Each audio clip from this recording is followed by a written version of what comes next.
Hey guys, this is Jamal Thomas. Welcome to the Progressive Soapbox. So let's get wonkish. Let's go back to, essentially the manuscript, the I guess, what do I want to call it? I guess neo-progressivism, the new model of progressive politics.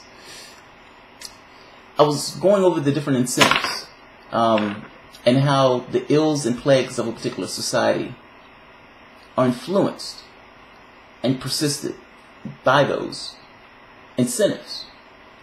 We live in a capitalist model. That model is not benign in the least. It's not efficient water. It's more so efficient sludge. The environment, the thing that it functions in, pushes a particular way. I'm making this point that the things that we have in our society that we consider intractable, the problems, the plagues, the illnesses, the war, crime, mental illness, depression, premature death for that matter. Those things are faults of the model. Those things are incentivized by the model. I'm making this argument of stepping through how the model incentivizes each of these, well, I call them societal plagues. You can call it a societal pain of sorts, because for the most part it's the same thing. It's the disharmony within a particular nature, or disharmony within a particular system that's trying to express itself. In the same way that pain shows up in a physical system when there's something missing, like a nutrient, or when something is injured. In social systems, the same thing applies. When a system is not functioning under natural order of things, meaning when human beings don't have what they need, clean air, clean water, nutritious food, shelter, a sense of fulfillment, that society suffers. These plagues, in many degrees, come from a combination of either an incentive structure itself or lack, meaning these people don't have what they need to be fulfilled, to be healthy, physically and mental, to be self-actualized. The very model itself, the capitalistic model, functions from a standpoint of exploiting that lack in order to push society forward. I'm making a point that that very model, the very structure, causes our societal ills. These are not character defects. These are not intractable problems that can't be solved. They are intractable and can't be solved under this model. But that's an issue of the model. That's not an issue of character. It's an indictment of our society. So let's talk about war. Good God, y'all. What is it good for? It's good for a lot of profit. Damn sure good for a lot of profit. Alright. So, war's a racket. And this is one of those things where there's a direct line from the incentive structure of the model and war. So in our particular model, we require work to live. If we're going to get the things that we need to work. You want something to drink, you want something to eat, you want somewhere to stay, yeah, you better work. Now, part of the problem is that for the most part, even though people do work, even though they may work 40 hours, that 40 hours is not enough time to essentially make ends meet. So they often have to work two jobs that they absolutely despise, just barely making ends meet, living hand to mouth. Let's take that, though, from a service job, and let's take it to a sense of politics, because politics and war are somewhat intertwined.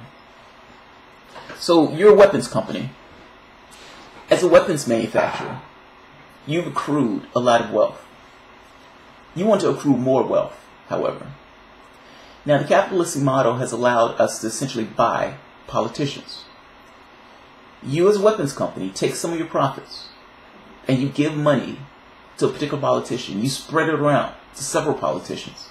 You may open up certain businesses in their districts. You may open up certain places in their state. At the end of the day, though, the political process, those politicians have a vested interest in essentially letting you give them money. Now they turn around and give you back your favor, your investment, So they say, all right, we're going to allocate resources to spend $1 trillion on our military. Wait a minute, who's the enemy? Who says we had an enemy? We're spending $1 trillion on the military. By the way, we're going to raise that by another $50 million. $50 billion. We're spending over $1 trillion to hunt people down in caves and mud huts and murder those people. Certainly this is a little weird. We have no major enemy. We're spending more on our military than the next 9 nations combined, many of which are our allies. That's a little weird, and that doesn't really make sense, at least not from the standpoint of national security. It does, however, make sense under the model. They're incentivized to spend that money on those armaments, on the military. Ultimately, it turns into 3 different incentives. The first one is, like I said, a particular company pays a politician. That particular politician decides to invest money into equipment, military equipment. There was ridiculous situations where the military said, yes, we don't need that jet, and the congressman still was pushing for the military to take that jet. He was incentivized by the people paying him. Nothing to do with national security. The second aspect of that is, again, we depend on jobs in a capitalistic model to survive. So if you're a congressman, in your particular district, there's a company. That particular company has several pretty decent paying jobs. It employs maybe a few hundred people. If you need to scale down your military budget because you're not really using that military budget to do anything productive, those people are going to lose their jobs. Now, as a congressman, what are you incentivized to do in this situation? Are you incentivized to say, all right, yeah, we need to get rid of those jobs? That's going to hurt you politically, particularly if those people are aware that something that you did, cutting in the military, got rid of their jobs. That congressman has a vested interest in keeping those jobs intact, which means whether the military needs that money or not, whether the military is doing anything productive with that money or not, whether we have an enemy or not, that congressman is incentivized to keep those jobs. In order to keep those jobs, he's going to keep that money flowing. In many respects, the money that we're spending on the military is a jobs program, not national security. That is an important thing to understand. The third incentive is probably the worst. Under normal circumstances, a company is in conflict with its consumer, the producer and the consumer. In order for the company to make money, the company needs the consumer to buy their product. If the company builds a product that's exceedingly good, exceedingly sturdy, well, he's, for the most part, going to lose a little bit of money because that person is not necessarily going to have to buy another product anytime soon. So companies, for the most part, have a vested interest in not building a product to the best of its ability. It's been called planned obsolescence. To varying degrees, the length of time that a particular product lasts is, by many cases, it could last longer, it could be stronger, but the stronger and the sturdier the product is, the more money that company loses. Now, that's the normal circumstance, but in cases of military surplus equipment, that problem goes away. There is no conflict. They're building weapons and armaments that are meant to be obliterated. In the process of being obliterated, the intention is to obliterate other things and other lives. In this particular situation, because again, they're dropping weapons to obliterate other lives and other people and all this other stuff, they need to justify spending all their money on those weapons. If you didn't have anything to spend their money on, if you're not using it, that's a harder justification to continue to spend that money on it. Right off the bat, you can see how they're incentivized to use whatever they're spending money on to produce. Each time they're using that bomb, each time they're using a bullet, each time they kill a civilian, and they're killing a lot. Trump has increased it by like 400%. Obama was killing like 90% civilians in 8 different Muslim countries. Each civilian you killed is another person who hates your guts. Every person you murder Every innocent person you murder is another freedom fighter that you yourself create. It is shallow thinking to think that all those people who are against this are quote-unquote terrorists. If you kill my mom, my brother, my sister, my cousin, my best friend, my girlfriend, my husband, my wife, I am now a freedom fighter and I'm coming for your head. I'm coming for your head. Which means that from a shallow perspective of the American audience who's looking at this particular thing, well, we have to keep buying those bombs. The kill list continues to get longer and longer. What are we going to do? Every bomb that we drop means there's another bomb that we need to buy. In this particular situation, the financial motive built into the model incentivizes the creation of these structures and things. The model further insinuates the need to use those things since we built those things. The very act of using those things that we built purely to destroy. We're not trying to feed anybody. We're not trying to help anybody. We're not trying to cure any societal ill. This is purely just for destruction's sake. We create more enemies. Those enemies necessitate a reason for more weapons and more arms and more money to be spent on those weapons. This is somewhat of a quagmire, but it's a quagmire that for the most part, a capitalist who has sufficiently suppressed his conscience will be like a pig in slop over. I have the good fortune to be in an industry where we can, for the most part, just murder a lot of people and necessitate more orders coming in from the government to essentially murder additional people that keeps coming up now that we're consistently murdering innocent people. This is a model for war. This is a profitable model for war. The politicians, the workers, the people who are in those positions, whether it's management, whether it's family for that matter. If your dad was working in a weapons company, certainly you don't want your dad to lose his job. But maybe you don't fully understand that the things that your dad, your mom, whoever is doing at that particular company is murdering people somewhere else. And it is making this world and this country less safe.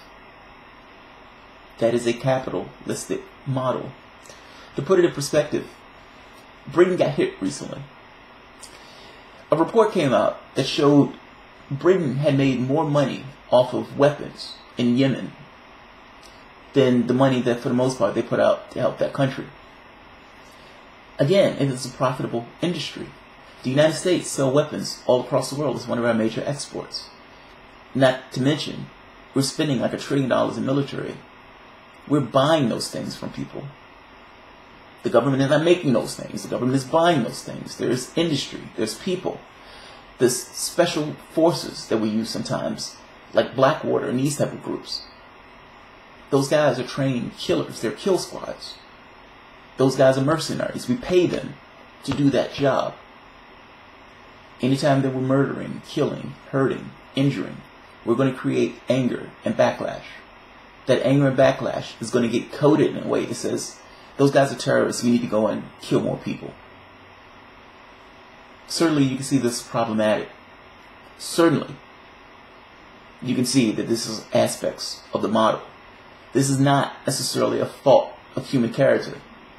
This is an incentive. Look, I made this point before. It's not so much that people are born corrupt. People can, however, be corrupted. And we're soaking in this particular model, and we're so accustomed to it, it just seems natural to us. This model is not natural. It creates aberrant behavior. It creates it in two fronts. People who are dealing with poverty, from a brain standpoint, you can look at their brains. Their brains are functionally different. They're damaged. People who are extraordinarily wealthy, they have a depraved indifference to suffering. For the most part, the model tells them, well, you got this way because of merit. However you got it, you earned it. Those people who are fry cooks, those people who don't have money to buy their medication, who don't have money to buy food or any of those things, those people didn't earn it. They didn't go to school long enough. They didn't work hard enough. So it's okay that they have to work 2 jobs that they hate. It's okay that that particular person has to make the choice between food in medication. That's okay. I earned my $1 billion. So it doesn't really matter if those guys don't have it or not. The model itself says whatever's happened to them is a character flaw. The model hides its own issues by blaming the individuals in that particular society. The problems of that society is an indictment of the model, not the person. This particular person, who has all this money, becomes somewhat depraved and indifferent to the suffering within that community. Because from his standpoint, he's motivated, self-deifying perspective of, I earned this. They didn't. I deserve this. They didn't. So right now you have an argument for why that particular person can look at a situation of desperate poverty and justify why they should have $20 billion in the bank and why it's okay for that guy to be sleeping on the street. It's the model. It's the model that we exist in.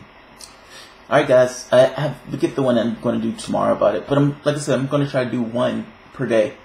This is, for the most part, going to be a manuscript, so I hope you enjoy it. Let me know if you like it. Share, like, comment, support on Patreon. Thanks guys. Have a good night.